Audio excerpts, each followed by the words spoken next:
Uwakili unajengwa katika tabia mojawapo, na tumesema kwamba ziko tabia 4 au sifa 4. Tukaangalia ya kwamba Mungu ametuheshimisha, ametupa kuwa mawakili kwa vile vitu ambavyo sio vya kwetu, na hivyo vitu vinatusaidia kwa sababu vinatuondolea ubinafsi na vinatuondolea namna ya kujipendelea sisi wenyewe. Maana ya kuwa wakili mwaminifu ni lengo kubwa la Bwana ni kwamba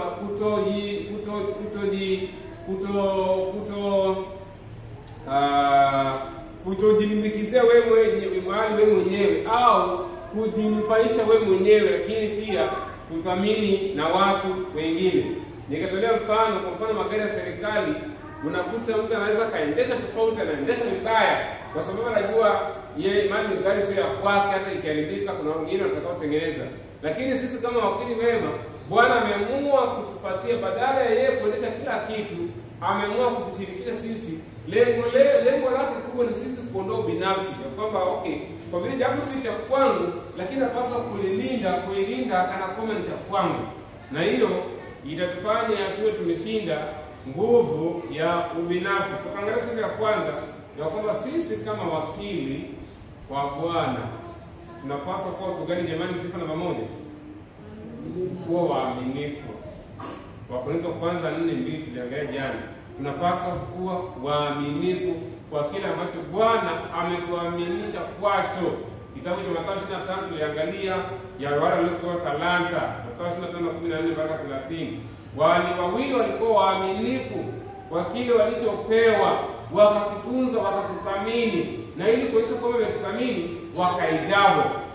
Hawakuruhusu kichakae, wakaamua kukigawa zaidi.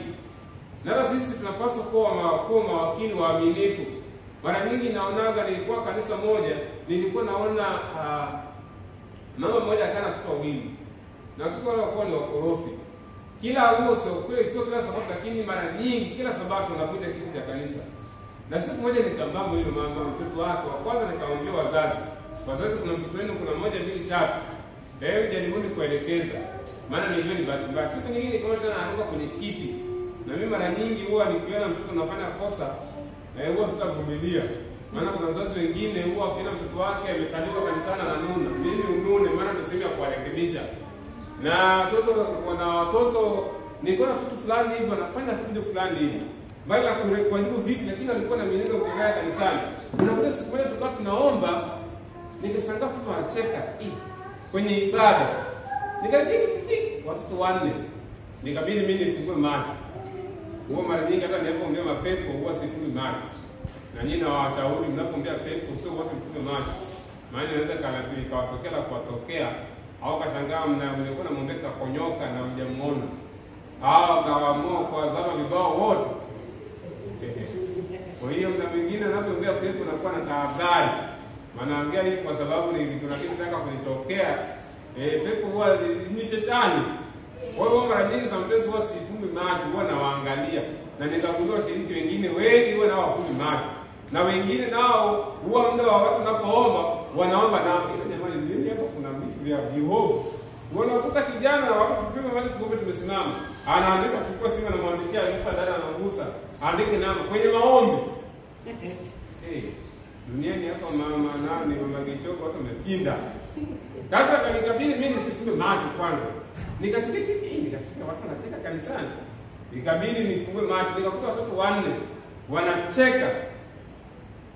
Nikasema hapo sawa, wazazi wao wamewatazama alafu wamenini. Nikasema hapa ngoja niwasaidie hao wazazi.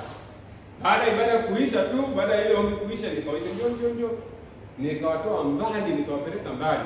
Na bahati nzuri kanisa lile lilikuwa na ni kanisa la Mafia, lilikuwa linazungukwa na miti. Nikapeleka mbali, nikatuma fimbo. Baada ya kutuma fimbo, nikamwambia kwa nini unacheka kanisani? Na akimsema nilikuwa nacheka, alikuwa wawili, hapo alikuwa 4, mimi nikakujua ni nani, ila nilikuwa nimehisi wawili. Kwa nini unacheka kanisani? Nikawajaribu kuwaoji pale, kama sijatandika, unajua kama hujamfanya hata mtoto wako kama hujamwadhibu, lazima muonyeshe kosa ni lipi. Maana hata yeye ukimwonyesha kosa, baadaye anajua kwa kweli ninaadhibiwa, yeye nimestahili. Kwa hiyo nikauliza sasa mimi hujacheka sana nani? Hujacheka. Baadaye nikagundua waaliko wako wawili. Na nikawaambia unajua kwa nini nimetuma fimbo ni kwa ajili ya kuwatandika wakorofi. Na unajua kwa nini nawatandika? Nimeanza kujielezea. Unajua tukicheka kanisani. Unaona ni jambo jema. Sio vizuri. Kwa nini kaza kwanza na kwa mafungu? Hiyo ndio kwanza kuna kosa kufanya kucheka mbele za Bwana. Na baada ya hapo aishitu hapo ni fimbo za kutosha. Na tukirudi kanisani tunatulia, hakuna kulia.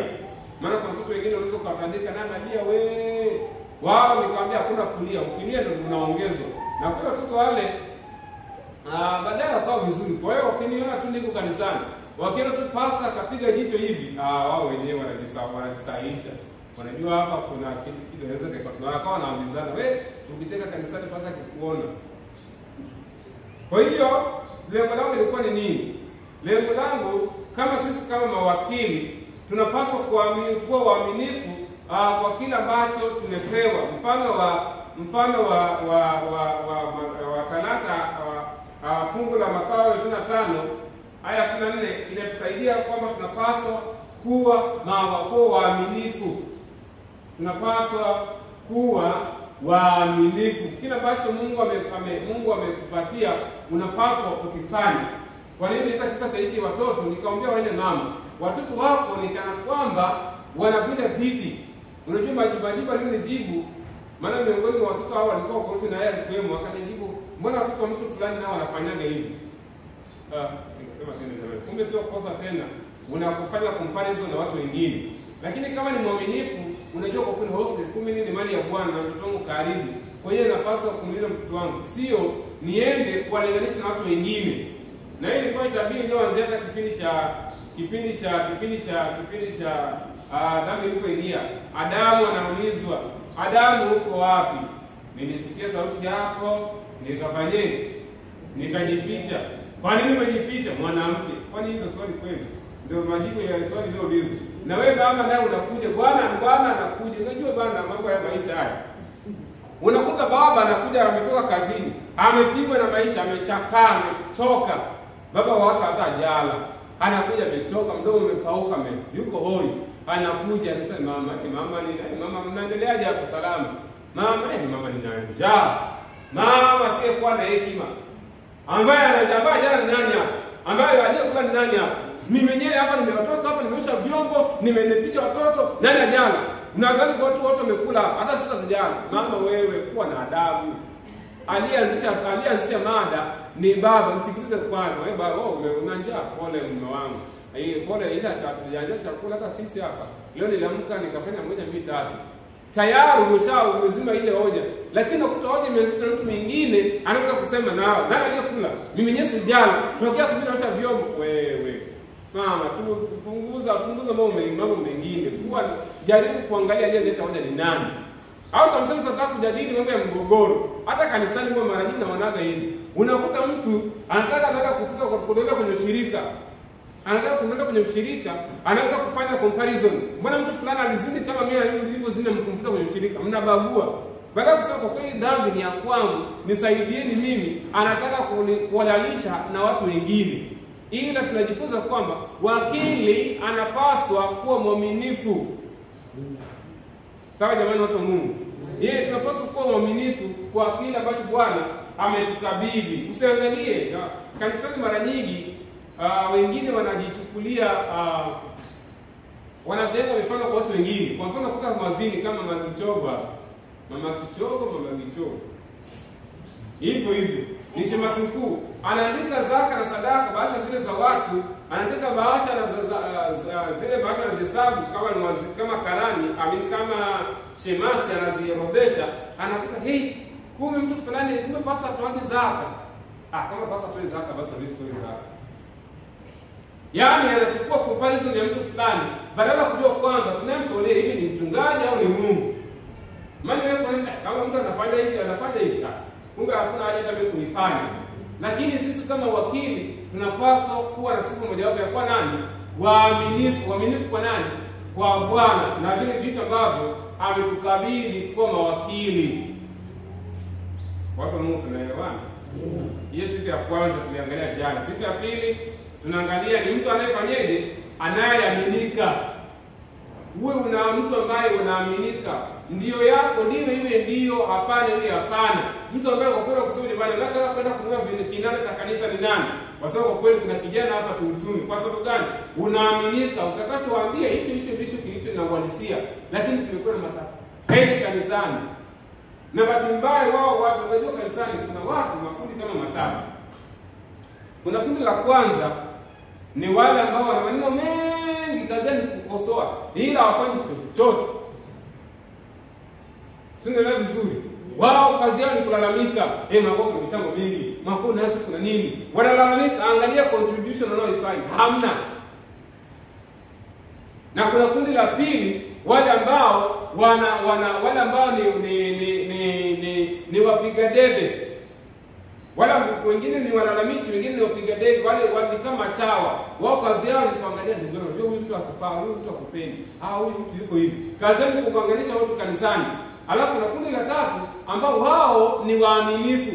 Hata kama ni kidogo wanaamua kutoa, na mara nyingi kanisa hili huwa linabebwa na wale ambao ni kundi dogo sana, wanaouza matembele na biashara ndogo ndogo, ndio wanaolibebesha wanaobeba kanisa hili.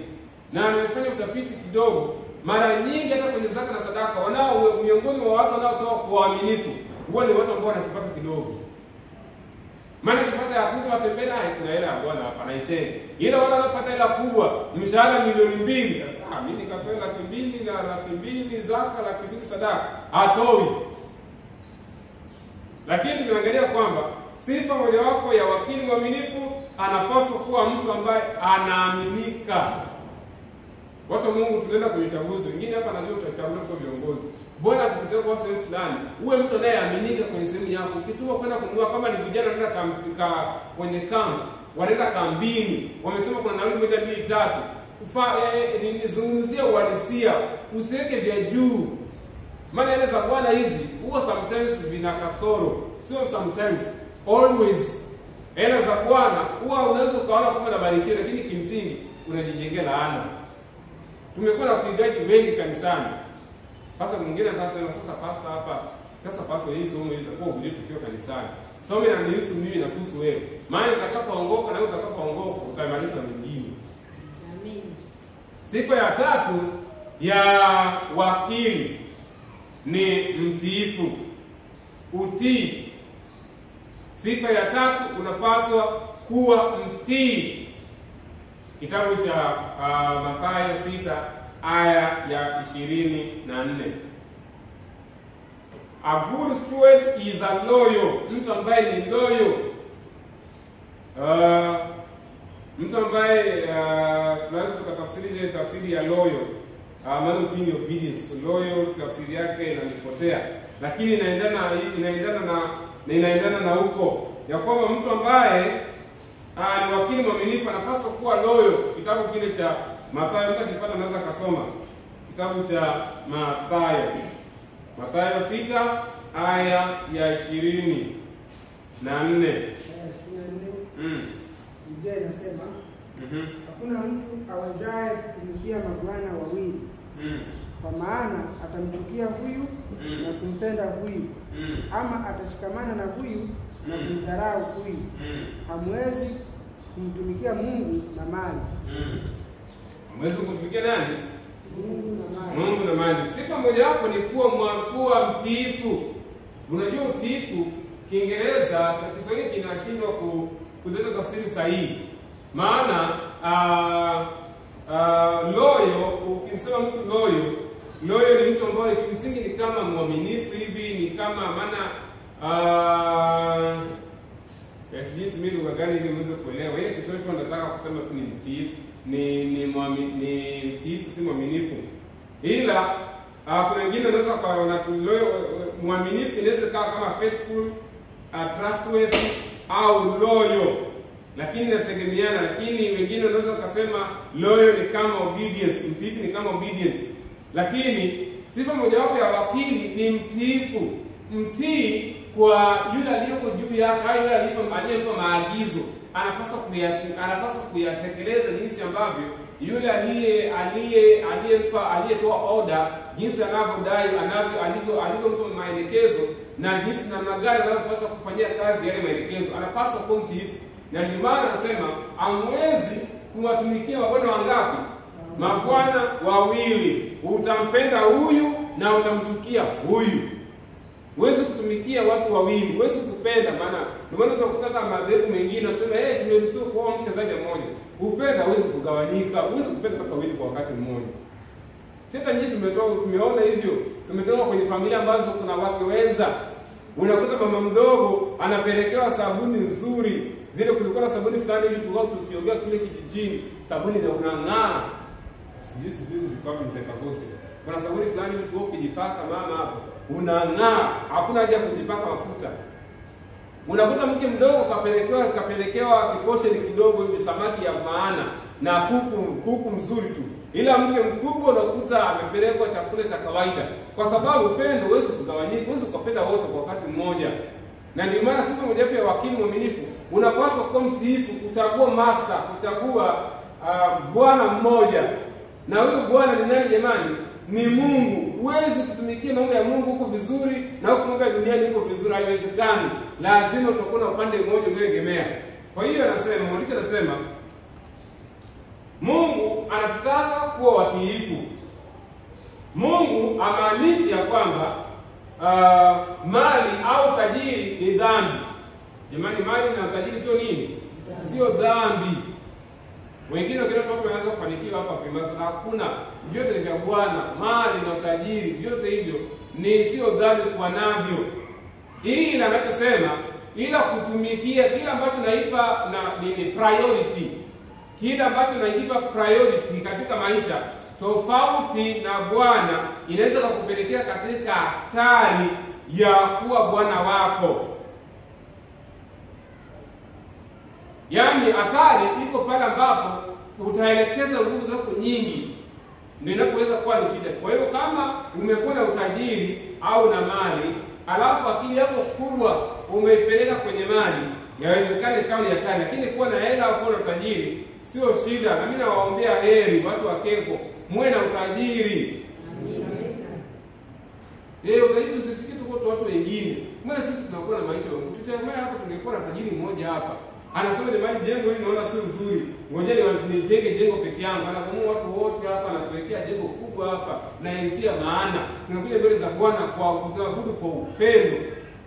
Lakini sisi tumekuwa na watu nakuta vitu vyetu, yani msema mchungaji mmoja leo kusema makanisa ya Kisabato, yani ukitaka kufika umefika wapi? Imefika barabarani hapo, utachukua bodaboda, hapo chukua daladala, alafu uende ukishuka utakuta daladala bodaboda umepaki, uchukue bodaboda ni 2,000. Alafu unapoenda kushoto kuna kashimo. Alafu shimo ukifika hapo unageuka kulia utaona kuna kibanda cha M-Pesa. Kwenye hicho kibanda cha M-Pesa vuka kidogo, alafu mbele yake utaona kuna mama ntilie fulani anauza hapa, anakuza chapati japo leo Jumamosi tena kama kafungua. Alafu aulizie, yani kuna kona nyingi, hakuna hata straight. Maana bila makanisa yako chochoroni. Ni kwa sababu na hapo tumekataa Mungu kutubariki. Maana Bwana naye kutubariki, atumtolee Bwana. Kwa kweli ndugu zetu wale wengine, makanisa mengine wanaweza kana changamoto, lakini sisi kwamba wao tutoi. Kuna wengine hapa wanatoa kile ambacho Bwana amebariki, amewabariki na watoa kwa uaminifu. Akisema kama ni majengo, anasema kwa kweli sisi tutamtolea nini Bwana. Anajiangalia na kujikopi, huyu mama anatoa kile ambacho Bwana amebariki. Ila miongoni ila wengine ni wanyimivu, wachoyo. Maana wewe kuna mtu mshiriki mmoja hapo kujua kwamba ni mchungaji. Dar es Salaam hapa. Ndio maana mimi sipendeki sipendeki utambulisho sana. Ndio maana ukinikutaka mtaani unaweza kukuta niko tu. Sipendeki kuwa mimi mchungaji wa Sabato. Sasa najichanganya na washiriki. Na hata hapo tunachanganya siku moja na wanauchi hapa najichanganya huko wala usinishangae. Maisha ni kujichanganya. Ukiwa na muda wote unakuwa na tai kuna suti. Washiriki nao hata kusogelea.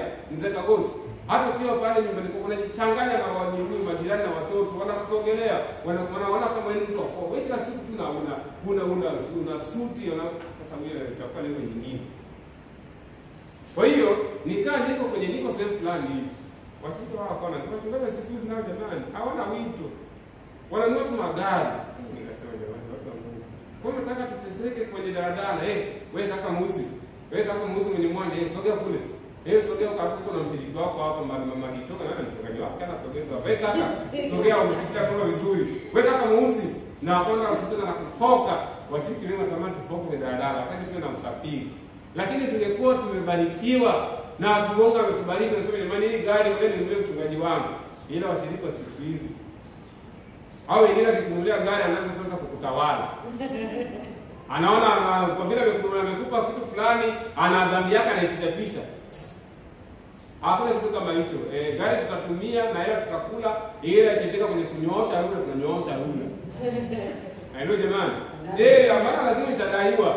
Nikiona kitu kinaharibika nitadaiwa kwa mbona kufanya sehemu yako. Kwa hiyo ukileta kwa upendo sisi tunawakataza zawadi ya washiriki. Tunazipokea. Lakini kama zina maswali tutamuuliza pia Bwana. Bwana, hii hiyo iliyokuja, je, imekuja kwa mema au imekuja kwa mabaya? Maana nimegundua kanisani pia kuna wengine wanakusogelea au nadhani anakupenda anataka kukuharibia. Unashangaa basi umepewa suti hapa nzuri hapa jamani, suti hapa nzuri. Ila mtu aliyekupa suti anakimada nje. Ili utakapoleta ajenda yako na kumbuka suti. Sasa leo shirika limekuwa suti. Mtaka kwenye shirika. Mimi suti nitavaa na ushirika tunakuondoa. Hayo jamani. Lazima tuwe tifu kwa nani? Kwa Mungu. Maana tutakuwa be answerable. Lazima tutakuwa accountable. Tutawajibika. Kwa hiyo sisi kama wakili bora tunapaswa kuwa watiifu. Hakuna mtu anayeweza kutumikia mabwana wawili. Huwezi kutumikia bwana wawili, haiwezekani. Utampenda huyu lakini pia utamchukia huyu. Au akili zako zitagawanyika. Kwa nini tusitumikie Bwana ambaye ametuahidi kutuongezea vitu vingi, kusupply kila kitu tunachokihitaji, kama nilivyosema kwenye kitabu kile cha Filipi 4 aya ya 19. Mungu anatuhitaji kuwa waaminifu, kuwa watu wenye kuaminika, kuwa watu watiifu katika ufalme wake. Anatamani Wakristo kuwa wa kweli, wawakilishi wa kweli, wa tabia nzuri, wa furaha, lakini kuwa na rehema na upendo na wema katika ufalme wake. Anasema mawakili waaminifu watiifu tutatumia zawadi alizotupa Bwana kwa ajili ya kusudi lile alilokusudia na kwa utukufu wa jina lake. Utii unaelekezwaje? Utii unaanza na kumwamini Mungu na kuchagua njia zake. Utii unaanzia wapi? Unaanzia kwa kumwamini nani? Kwa kumwamini Bwana. Yaani kile kitendo cha nielezea na siku ya Sabato siku gani? Kile kitendo cha kuja kanisani, kwanza tuache kanisani. Kile kitendo cha wewe kufunga biashara yako, kuacha familia yako, kuja mbele za Bwana siku ya leo kutafuta uso wake. Hicho tu ni kigezo tu cha kwamba unamwamini nani? Umemwamini Mungu. Yaani maana ile kuja kwenye ibada ni kusema Bwana, ni kweli nilikuwa na sehemu ya kwenda, au nilikuwa na biashara, au nilikuwa na shughuli fulani nataka kuifanya, lakini nimegundua kwamba wewe ni wa kwanza. Nikiamini kwamba inawezekana siifanye, ila nikakutanguliza, nitakaporudi kuifanya nikaifanya kwa uwezo mkubwa zaidi, kwa sababu anayeniwezesha ni wewe na utaniwezesha zaidi. Lakini pia tunapokuja kanisani, atufungie maduka, atuende kazini, lengo lake ni tafsiri yake ni kwamba tumemtii Bwana, na kama sehemu ya kumtii Bwana tumeamua ya kwamba kama Bwana amenibariki kwa siku 6 na yeye aliyeomba kwamba aliyeagiza kwamba tupumzike siku ya 7, nimeamua kumtii nikiamini kwamba yule aliyenibariki siku 6 hata siku ya kwanza, siku moja ambayo sijaenda kazini ataifidia. Tunaelewana vizuri? Kwa hiyo tukiwa na utii kwa Bwana, hii tutakuwa tumechagua njia nzuri. Na anasema hii pia inahitaji level ya kuwa na nguvu na kuwa na kujikontrol binafsi, pale ambapo vitu vinakuwa viko sawa, na tunapaswa kumwamini Mungu na kupanga pamoja naye. Mungu ametuita kuweka commitment katika mipango mbalimbali kwa ufalme wake. Na anasema japo amekusudia kwamba tunapaswa kumweka yeye wa juu zaidi katika mipango yetu kuliko kumweka wa juu zaidi kuliko mipango yetu. Tunaweza tukamtumainia na mipango yetu. Anasema kitabu kile cha Yeremia 29 aya ya 11, anasema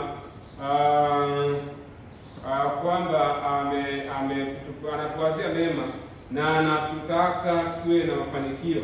Kitabu kile cha Yeremia 19 aya 11, tunaangalia mawazo ambayo Bwana anatuwazia. Ni mawazo mazuri tu. Kwa hiyo natamani kwenye mawazo haya tunao anayotuwazia yako juu zaidi, kwa tunapaswa kumweka wa kwanza, alafu tutajikuta tunafanikiwa. Anasema maana najua mawazo ninayowazia ninyi, asema Bwana, ni mawazo ya amani wala si ya mabaya, kuwapa ninyi tumaini siku zenu za mwisho. Mawazo anayotuwazia Bwana ni mawazo mazuri. Anasema habari njema ni kwamba imani na upendo vinahitajika kufikia katika level hii ya kuwa committed kwa kile ambacho Bwana ametuaminisha kwacho. Na ndio maana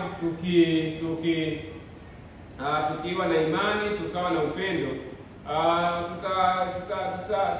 tutafanya vizuri kama ambavyo amenielekeza katika fungu ambalo tumekuwa tukilisoma kila siku, fungu lile la Mathayo 6 aya ya 33. Kile ambacho tunapaswa kufanya ni kuangalia uhusiano wetu na yeye, na ametuahidi kwamba kila kitu ambavyo tunavihitaji atavitimiza. Haleluya jamani.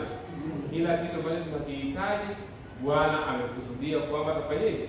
Atatimiza, kama tutakuwa na imani, tutakuwa na upendo juu ya. Mwisho tunapomalizia kwa kipengele cha mwisho, anasema wakili mwaminifu ni mtu ambaye anakuwa accountable. A good steward is accountable. A good steward is accountable. Kwamba wakili mwaminifu, wakili mzuri ni yule ambaye anawajibika, atawajibika au anayewajibika, accountable. Kitabu kile cha Luka 12:48 tusome. Luka 12 aya ile 48 inasemaje?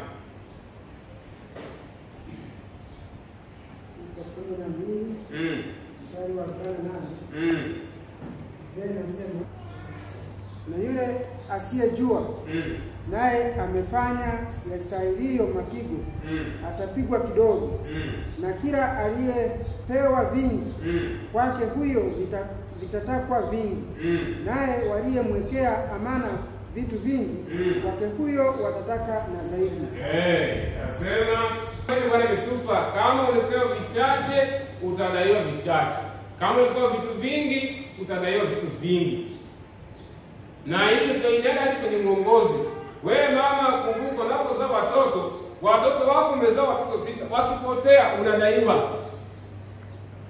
Lakini pengine kama ungekuwa na mtoto mmoja peke yake, ungejaribu naenda kumshughulikia mtoto aende mbinguni. Lakini kwa sababu uliamua kuleta timu ya mpira watoto 11, mmoja akipotea kaa kibaka, unadaiwa. Maana kama ulikuwa vingi utadaiwa vingi, kama ulikuwa vichache utadaiwa vichache. Hata kwenye wakili viko vitu hivyo. Mungu kama amekupa vitu vingi atakula vitu vingi, akikupa vichache atakula vichache. Amekupa kuimba vizuri, wewe ni mwimbaji mzuri, ila hutaki kuimba, umeachia tu mama Gichogo hapa wanaama akili. Mama haoni kile bana, bila mfano. Lakini wewe ulikuwa na sauti nzuri, hutaki kuimba, utadaiwa. Mungu alikufanya kuwa kiongozi mzuri, na ni kweli kiongozi mzuri, amekupa talanta hiyo, ni kiongozi mzuri, tusiwewe vitu vinaenda. Ila kwa sababu ya kiburi hutaki, atakudai. Mungu amekupa vitu vingine, resources nyingi, amekupa pengine mali, amekupa ushawishi, amekupa nguvu, hutaki kuvitumia, atakudai. Kwa hiyo anasema sifa nyingine ya wakili mzuri ni yule ambaye anawajibika kwa vile ambavyo Bwana amefanyaje, amempatia. Wangapi ni viongozi mwaka huu? Hebu nishike mikono yenu. Wangapi ni washiriki kwanza? Wangapi ni washiriki wa Kenya?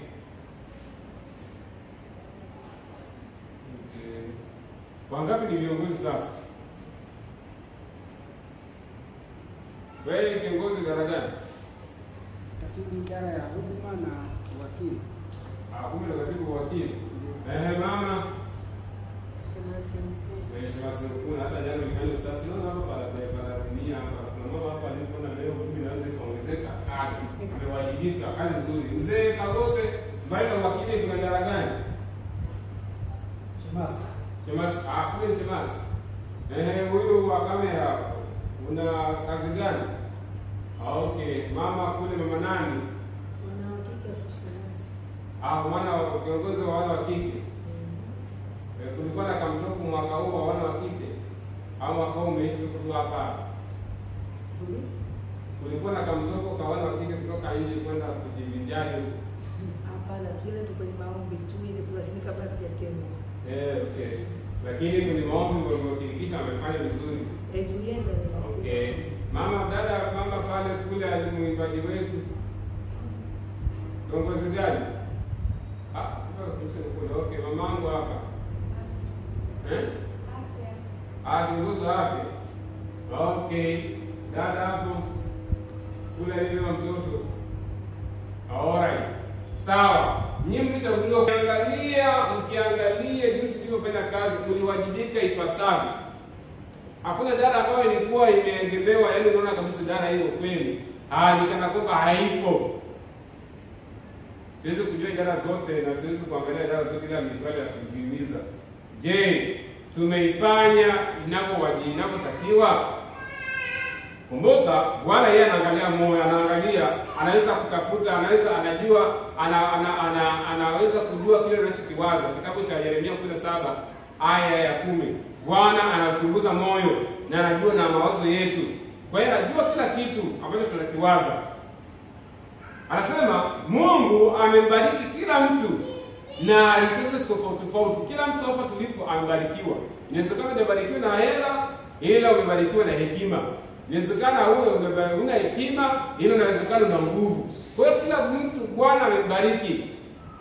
Na hivyo na tuwezi kubadilisha dhana hii ya uwajibikaji kwenye wakili kwa mtu mwingine.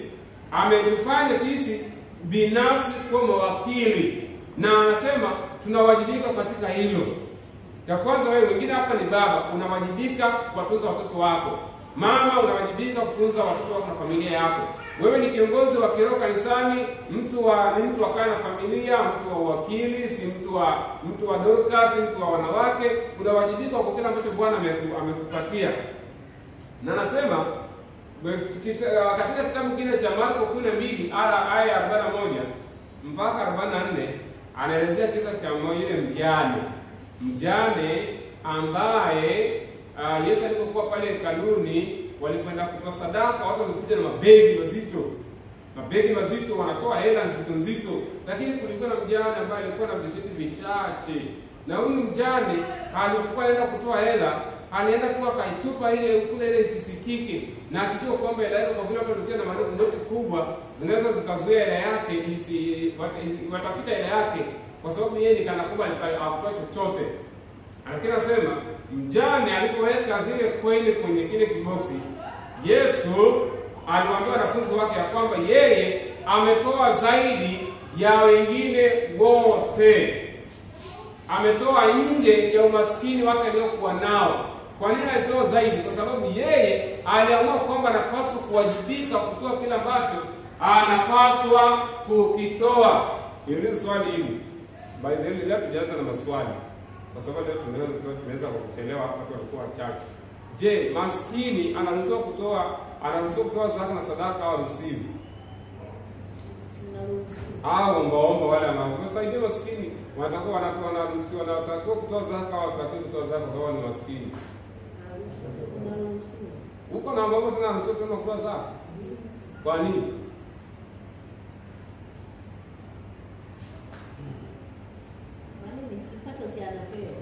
Kipato anapewa.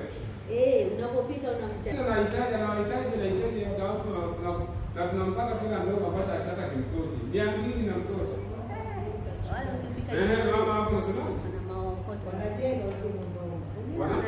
Wanajenga nyumba na wanawapangaji. Bila nyumba nzuri kabisa. Okay. Ninataka kumaanisha hapa ni nini? Kwamba kwake anapaswa kuwajibika kwa kile liko nalo. Kama ni maskini anapaswa kutoa zaka na sadaka, anawajibika kwa kile kinachoweza hata kama ni kidogo. Na nashukuru kwa sababu unabii pia imeelezea kitabu kile cha Mashauri juu ya wakili. Imeelezea kwamba hata wale maskini, hata tunapopanga magoli ya majengo, kama kuna mtu ambaye kipato chake ni kidogo, anapaswa kupewa goli.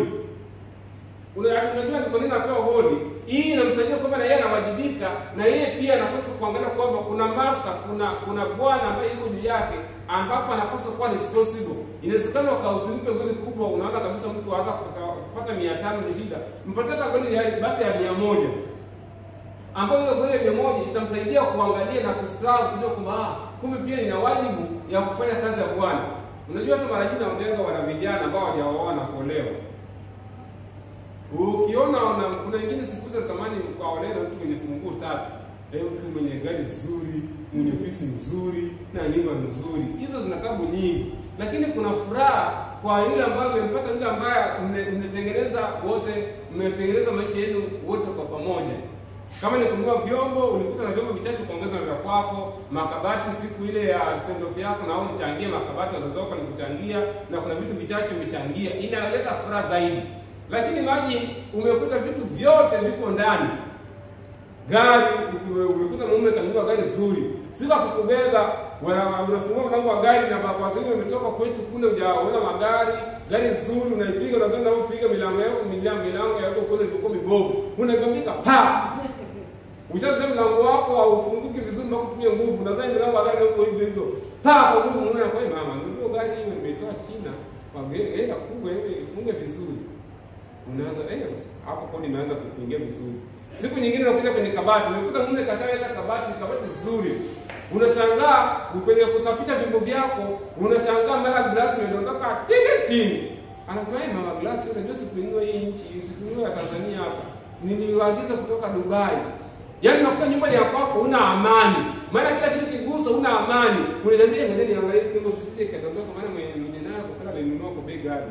Lakini maji kama umechangia, ni kweli kama ilinunua kwa 10,000. Ile kwenye 10,000 uichangie 300 au 500. Ikipasuka akikuongeza unajua mimi hela yangu niweka hata kama ni kidogo.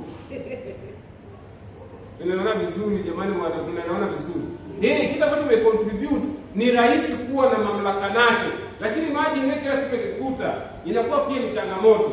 Of course huko kwenye semina ya ndoa, ile itakuwa siku nyingine ya wanandoa.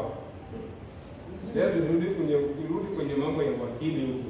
Anasema kwa mfano yule mama ilionyesha kwamba na yeye alikuwa anawajibika, maana yeye alitoa kwa humility, humility, faithfulness, loyalty, yani mama yeye alitoa kwa unyenyekevu, kwa uaminifu, kwa utiifu, kwa kuaminika na kwa wajibikaji. Angalia sifa za huyu mama. Anasema huyu mama alitoa kwa unyenyekevu. Hakutoa ile aonekane kama wengine hapa. Sipendaji sometimes wengine anakuja yeye unakuta umetoa shilingi ngapi? Nilitoa milioni 2. Mimi nitatoa milioni 5. Na hata kuna kabila fulani wakiambia siku ya dhambi nataka kuonyesha wakwana wako wana hela. Hata wengine hawana. Au nakuta kwenye misiba. Mzaa jeneza babangu hata siku hapa makabusi wapi hapa. Hata siku lazima tupeleke kijijini. Mimi nitatoa milioni 10 kwa ajili ya Costa au milioni 5. Ila kipindi baba yake anauma au ndugu yake mjomba wake anauma pale Muhimbili na jamani tu labda 200,000 hakutoa. Ila siku ya msiba anataka aonekane yeye ana hela nyingi. Kiburi. Lakini sasa sifa ya mmoja wapo ya huyu mama, yeye alitoa kwa unyenyekevu mbele za Bwana. Hakuwa na kiburi, lakini alitoa kwa uaminifu, maana ndio hicho alichokuwa nacho. Lakini alikuwa na utii, maana anajua anamtolea ni Mungu. Angesema kwamba mimi kwa kweli ni maskini, siwajibiki, wanaowajibika ni matajiri, kama ambavyo tunaona kanisani. Wakitaka jamani tuchangieni microphone hapa. Mimi nasema mama fulani atatoa hela, si yana hela. Hapana, mwakili mwaminifu hata kila mmoja ni kidogo, kwa vile unajua unamtolea Bwana, utaitoa kwa ukamilifu. Maana wewe Mungu amekupa kidogo, utakitoa hicho kidogo. Na yule ambaye alipewa vingi pia atatoa vingi. Lakini mama alikuwa ni wa kuaminika na alikuwa na uwajibikaji. Tunapomalizia mfano wa huyu mwanamke utukumbusha kwamba sisi pia tunapaswa kuwa na sifa hizi, na baada ya kuwa na sifa hizi itatusaidia sisi kuwa mawakili wema. Haleluya kwa Mungu. Tukiwa na sifa hizi, sifa ya kwanza tusema ni sifa gani ya kwanza? Mwaminifu. Sifa ya pili ni nini? Kuaminika, mtu anayeaminika. Sifa ya tatu ni nini? Mtii, mtiifu. Sifa ya nne tumesema ni nini? Uwajibikaji.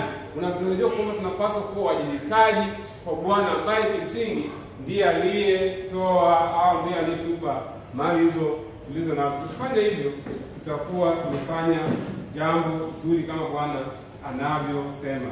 Baada ya kusema haya, niseme tu Bwana atusaidie na atuongoze ili tuwe na sifa hizo kwa ajili ya kazi yake. Kesho tutakuwa na mada mbalimbali, mada inayosema kuweka nadhiri. Tutaangalia kuhusu masuala yanayohusu mambo ya kuweka nadhiri, na tutaangalia namna gani.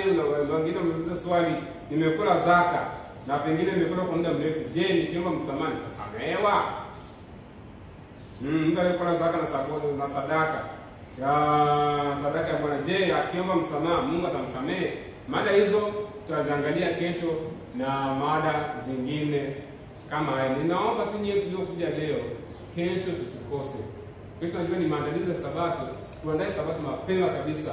Ikiwezekana uandaa mambo yako, unajua kabisa shughuli zako uziratibu vizuri.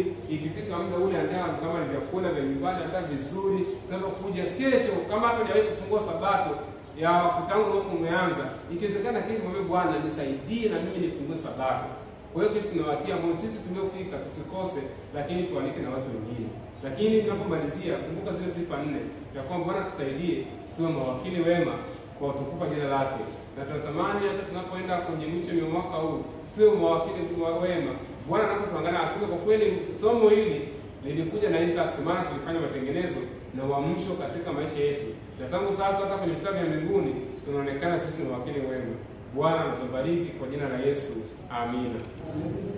Simame tupate kuomba.